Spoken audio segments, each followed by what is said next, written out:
Ituturo ko sa inyo ang the best emblem and build kay Cecilion gamit ang kanyang bagong Hisoka skin. Kapag ginamit nyo si Cecilion, dapat alam mo na mahina siya sa early game, pero sobrang lakas sa late game kapag madami na siyang stacks. Ang diskarte na dapat mong gawin ay wag muna masyado lumaban sa early game.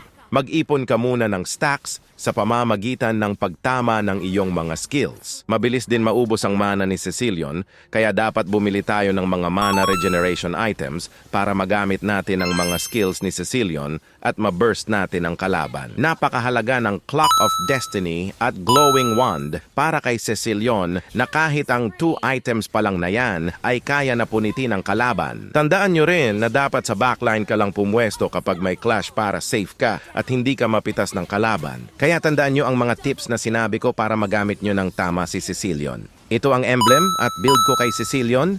Pwede mo ito subukan at ilagay mo sa comment section ang resulta. Baka pwede mo rin ako i-follow bilang suporta sa akin bilang bagong content creator. Shoutout kay Miss Raya. Siya yung alpha at sobrang idol talaga kita, Miss Raya. Maaari bang tayo na lang ang maging partner affinity, Miss Ria?